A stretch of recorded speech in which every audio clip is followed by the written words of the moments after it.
Selamat pagi, salam sehat, salam sejahtera buat kita semua. Jumpa pada mata kuliah Data Analysis and Visualization atau analisa dan visualisasi data. Adapun pertemuan kali ini yaitu adalah Introduction to Data Analysis and Visualization using Excel and Tableau. Masih bersama saya, Leon Andretti Abdillah.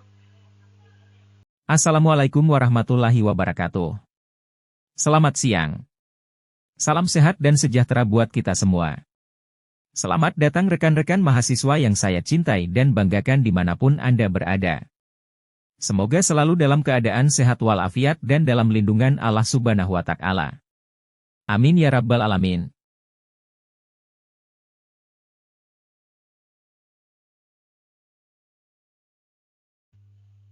Lecture untuk mata kuliah ini adalah Leon Andretti Abdillah, saat ini sebagai Associate Professor Computer Science and Information System pada Faculty Science and Technology. Kemudian juga bertugas sebagai asesor, reviewer, research fellow, dan editor.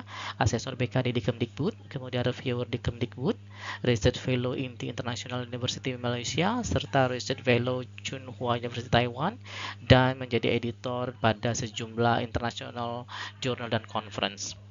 Mata kuliah yang diasuh antara lain adalah HCI, KMS, CRM, kemudian ada BPP, BPHEM, Databases, Data Structure, ERP, Information System, ITSM, Management Planning System, Supply Chain Management, System Analysis and Design, Algorithm and Programming, dan lain-lain. Juga sebagai mentors, ini ada di Pablon New Zealand dan Unpad Indonesia. Kemudian ada sebagai consultant baik di bidang akademik, research, dan community, serta koordinator pada Research Center dan Enterprise System Research Group. Berikut sejumlah mata kuliah yang diampu, dimulai dari System Analysis and Design, Enterprise System, Research Method, Human-Computer Interaction, Knowledge Management System, Human Capital Management, Algorithm Programming and Data Structures, Supply Chains Management, Business Process, serta beberapa mata kuliah lainnya. This course provides hands-on training in data analysis and visualization using Excel and Tableau. Students will learn to analyze, visualize, and present data insights effectively for great decision-making. In Excel, students will explore key tools such as pivot tables, advanced formulas, and charting techniques to clean, analyze, and visualize data. They'll develop the skills to create impactful reports. In Tableau, students will learn to build interactive, visually compelling dashboards and charts. They'll gain expertise in connecting to data sources and creating insightful storytelling visualizations. Oke, sekarang baru masuk ke course objektif ya. Students should be able to do the following by the end of the course. Jadi ada sejumlah hal yang diharapkan dapat dikerjakan oleh mahasiswa setelah mengikuti perkuliahan ini. Yang pertama itu adalah Master Data Analysis Technique. Jadi, with Excel and Tableau, student will learn fundamental data analysis concepts like data cleaning, transformation, and statistical analysis. Jadi teknik analisa data yang utama itu meliputi data cleaning, transformasi, juga sampai ke analisa statistika ya. Yang kedua adalah Excel Data Management. Learn how to manipulate and analyze data effectively using Excel features such as formula, pivot table, Power Query, and Power Pivot. Nah, ini adalah mengelola data secara excellent ya, meliputi ada formula, ada pivot table, Power Query, dan juga Power Pivot. Yang ketiga yaitu Effective Data Visualization. Learn best practices for producing meaningful representation in Excel and Tableau that effectively communicates findings. Nah, ini cara memvisualisasikan data yang ada ya, sehingga dapat menjadi sarana komunikasi yang baik. Yang keempat adalah build interactive dashboard ya. Learn how to create dynamic and interactive dashboards and reports in Excel and Tableau with a focus on interactivity and data storytelling. Nah, ini juga yang cukup penting adalah dashboard ya. Di sini data tadi dapat kita ceritakan ya. Nah, kalau ada dashboardnya dapat kita ceritakan seperti storytelling, kira-kira seperti itu. Last but not least, yang kelima adalah apply data analysis to decision making. Learn how to use data insights to enhance decision-making process, as well as industry-specific data visualization use case. Nah, di sini baru cara pengambilan keputusan ya. Jadi visualisasi tadi itu bisa dibuat untuk proses pengambilan keputusan. Oke, sekarang masuk ke course expectation. Yang pertama adalah attendance dan enrollment. Jadi mahasiswa diharapkan secara reguler itu hadir ya, bisa secara offline ataupun online, termasuk juga dalam diskusi, dalam forum, serta kegiatan berkelompok. Yang kedua adalah task and assignment. Jadi selama perkuliahan Anda akan mendapati sejumlah tugas-tugas, bisa juga kuis, ujian untuk menilai seberapa capaian pemahaman Anda terhadap konten mata kuliah ini. Kemudian ada juga group project. Mahasiswa diminta untuk bekerja secara kolaboratif ya, berkelompok untuk mengaplikasikan knowledge management principle ke dunia nyata yang mungkin ditemui. Yang keempat adalah reading and resources. Nanti kita akan berikan sejumlah recommended reading and resources. Jadi diharapkan Anda mempelajari materi-materi tersebut sehingga dapat meningkatkan pemahaman dari subjek ini. Selanjutnya perlu diperhatikan juga regular office hours ya. Jadi kalau mau bertanya, konsultasi itu fokus pada jam kerja ya. Jadi saya meminimalkan kontak di luar jam kerja. Kemudian harus bersikap profesional, respectful ya, baik terhadap karyawan ya, dosen, rekan-rekan dan lain sebagainya. Kemudian communication juga penting ya. Jadi kalau mau bertanya itu harus jelas dan usahakan pada waktunya. Kemudian yang kedelapan adalah ethical conduct. It is critical to maintain academic and ethical integrity. Termasuk juga nanti ada kita harus menghindari yang namanya plagiarism dan juga cheating ya, baik pada saat belajar, tugas ataupun ujian. Kemudian tak lupa adalah feedback. You will receive constructive feedback on your assignment and project to help you improve your understanding and performance.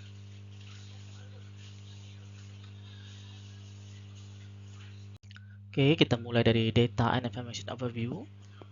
Nah, ini kira-kira kalau digambarkan ya, pada gambar sebelah kanan ini, seperti ini, bagaimana dari selected data, kemudian diorganize dengan cara-cara tertentu, dimanipulasi sampai menghasilkan informasi ya. Kita mulai dari data merupakan raw fact, such as an employee number, total hours worked in a week, an inventory part number, or the number of units produced on the production line. Jadi data itu merupakan fakta-fakta mentah ya, seperti misalnya kode pegawai, jumlah jam kerja dalam seminggu, atau bisa juga kode barang inventories ya, atau bisa juga jumlah unit yang diproduksi dalam suatu lini produksi. Nah, itu datanya belum ada maknanya. Kemudian data tersebut akan diolah dengan cara-cara tertentu sehingga menghasilkan information. Information itu adalah a collection of data organized and processed so that it has additional value beyond the value of the individual facts. Jadi informasi itu merupakan kumpulan data yang diorganisasi dan diproses sedemikian rupa sehingga ia memiliki nilai tambah di luar dari nilai yang dia miliki sendiri. Konsep yang pertama yaitu adalah data analysis. Data analysis, the process of systematically collecting, cleaning, transforming, describing, modeling, and interpreting data, generally employing statistical technique. Data analysis is an important part of both scientific research and business, where demand has grown in recent years for data-driven decision making. Nah, jadi dia terkait dengan pengumpulan, pembersihan data, transformasi data, deskripsi, modeling, sampai ke interpretasi data untuk pengambilan keputusan.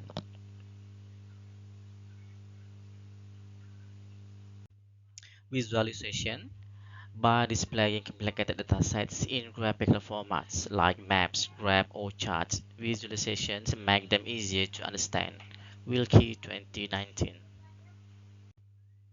Data types. Tipe dari data sendiri itu setidak-tidaknya ada tiga. Yang pertama adalah qualitative data, yang kedua quantitative data, serta yang ketiga adalah structures versus unstructured data. Tools. There are a lot of data analysis and visualization tools you can use to work with you and display your data. But in our course, we use two tools. The first is Excel and the second is Tableau. Meeting purpose pada pertemuan kali ini mengetahui lingkup mata kuliah Data Analysis and Visualization, kemudian memperkenalkan sistem pembelajaran, sampai ke overview materi Data Analysis and Visualization. Our agenda in this meeting divided into 5 subsections. First, introduction, and then follow up with data collection approaches, and then handling bias and ensuring validity. After that, data cleaning and preparation. Last but not least is data analysis technique in Excel.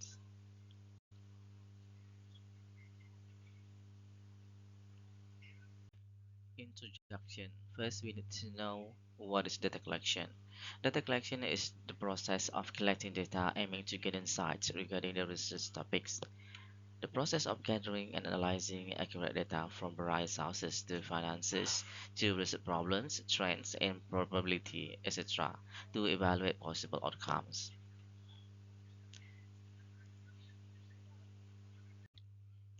Effective data collection is crucial as it lays the groundwork for accurate analysis. Reliable data enables organizations to make informed decisions, evaluate trends, and strategize for growth based on factual evidence rather than assumptions. Data collection approaches. Primary and secondary methods of data collection are two approaches used to get information for research or analysis purposes.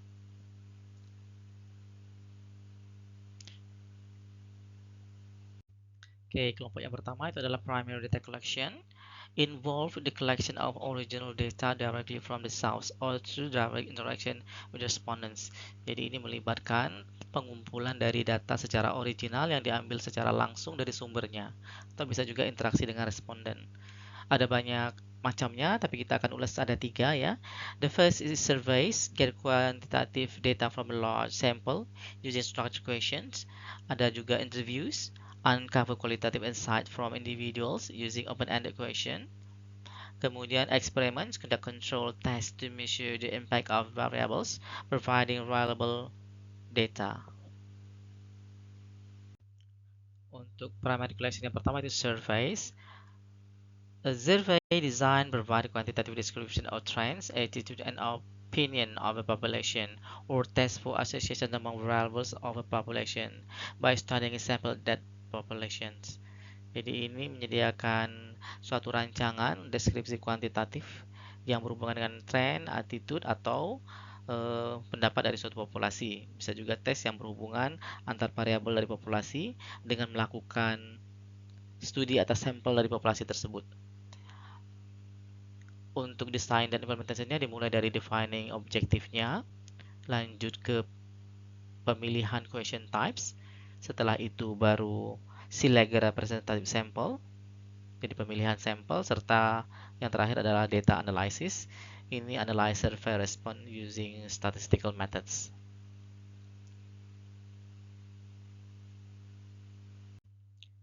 Yang kedua, metode dari primary collection ini interviews atau wawancara.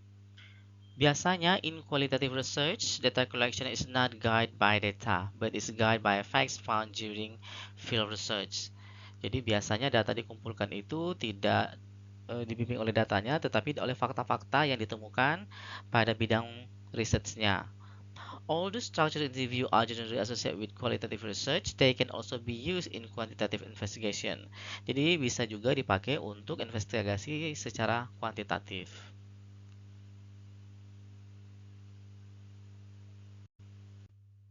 Interview sendiri memiliki sejumlah macam. The first is structured interview. Ini adalah yang mengikuti set of question ensuring consistency. Yang kedua adalah semi-structured interview, utilize a guide with allow for flexibility and probing questions. Yang ketiga unstructured interview, allow the interview to flow organically based on the participant response. Kemudian juga ada yang focus groups, gather insight from a group of individuals with similar experiences. Yang ketiga dari primary method adalah experiments. The experiment approach requires modifying one or more independent variables to determine the effect on the dependent variables. Jadi bisa berupa control group, a group that doesn't receive the treatment or intervention, kemudian bisa experimental group, a group that receive the treatment or intervention, atau bisa juga data measurement, collect data on key variable before and after the interventions. Kelompok pengumpulan kedua adalah secondary data collections, involve using existing data collected by someone else for a purpose different from the original intent. Jadi pada secondary data collection itu melibatkan menggunakan data yang sudah ada dikumpulkan oleh orang lain ya. Kadangkala bisa saja tujuannya itu berbeda daripada niat awalnya. Bisa berupa existing data in databases ya. Jadi sudah ada data kuantitatif dari large sample ya. Ini biasanya didapat menggunakan structure question. Yang kedua bisa dari publication and research studies, uncover qualitative insight from individual using open-ended questions, atau juga bisa dari online resource and tools. Conduct control test to measure the impact of variables providing valuable data.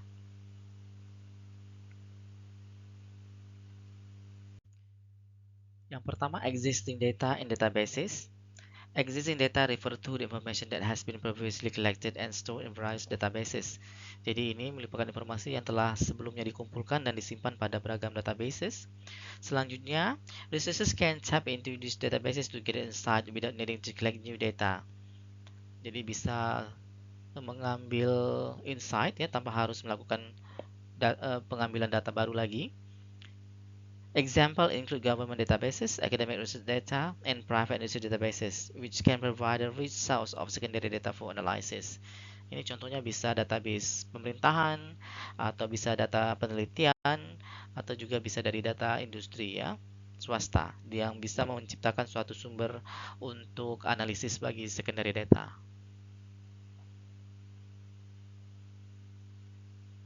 Kelompok secondary yang kedua yaitu dari publication and research studies. Publications such as academic journals, white papers, and industry report are valuable source for secondary data. Jadi data sekunder bisa kita dapatkan dari jurnal akademik, white papers, atau sampai ke laporan-laporan industri. This material often contain comprehensive analysis, methodology, and finding from previous research. Jadi sumber-sumber tadi sering merupakan berisi analisa yang komprehensif ya, metode juga temuan-temuan dari penelitian sebelumnya. They offer insight that can inform current studies and analysis, helping to ensure that new research builds on established knowledge. Sehingga dari insight tersebut kita dapat menginformkan bahwa studi saat ini atau analisa saat ini itu bisa terbantukan ya untuk meyakinkan bahwa hasil yang dibangun nanti itu berdasarkan knowledge yang sudah ready, sudah established. Kelompok ketiga dari secondary data adalah online resources and tools. The Internet the vast repository of secondary data sources.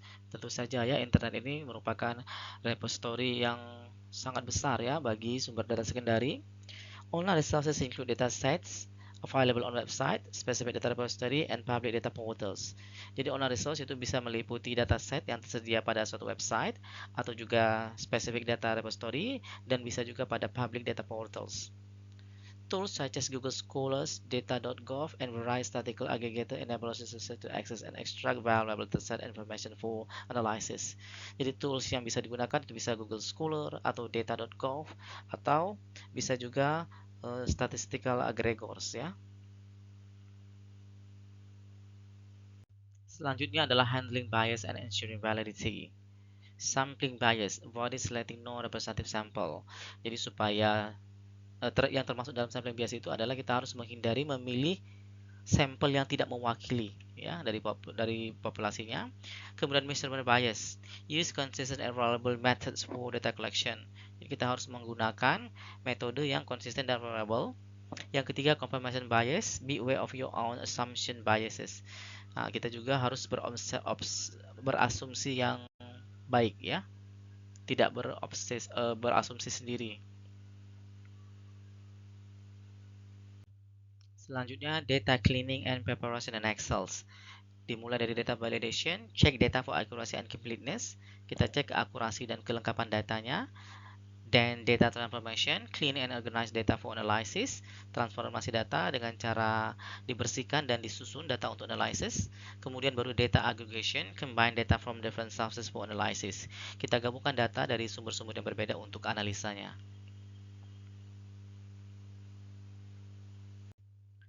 Data analysis technique in Excel. Ini melibatkan di sini ada 3 contohnya, bisa descriptive statistic, calculate measures of central tendency and dispersion. Selanjutnya adalah pivot tables, summarize and analyze data by grouping and filtering. Regression analysis, identify relationship between variables and predict outcomes. Okay, now we arrive in conclusions, yeah. Proper data collection is necessary for meaningful analysis. Even the most modern analytical technique will produce incorrect or misleading result if the dataset is not clean and well organized. Jadi pengumpulan data itu harus secara proper ya, sangat baik untuk menghasilkan analisa yang bermakna. Kadangkala alat-alat yang sudah canggih pun bisa saja menghasilkan hasil yang incorrect atau misleading kalau datasetnya itu tidak bersih dan terorganisasi dengan baik. Excel is an extremely powerful data collection tool with a wide range of built-in operation and tool for quickly managing, cleaning, and organizing data. Excel sendiri itu merupakan perangkat pengumpulan data yang sangat powerful ya. Dia memiliki banyak sekali built-in operation and tools ya, sehingga memudahkan dengan cepat untuk mengelola, membersihkan, dan mengorganisasi data. As data analysis become more prevalent, knowing how to effectively collect, clean, and structure data in Excel will be essential for working with data in any field. Assignment 2 ya. List 3 publicity available dataset that can be analyzed using Excel. Describe the type of data each dataset containing and its potential use in data analysis. Jadi kamu harus mencari 3 dataset yang bisa dianalisis menggunakan Excel ya. Kemudian deskripsikan tipe data dari setiap dataset serta potensi digunakannya di bidang analisis apa. Use Excel functions ya. Example count, average, max, min ya, to summarize key insight from the data. Jadi gunakan fungsi-fungsi count, average, max, min. Create at least one visualization. Contohnya bar chart to present your finding. Jadi digunakan satu visualisasi, bisa bar chart, pie chart atau yang lainnya. Save your assignment in Word or PowerPoint. Kemudian store it in Dropbox and paste the URL from Dropbox into the submitted URL. Berikut merupakan referensi yang terpakai pada mata kuliah manajemen sistem.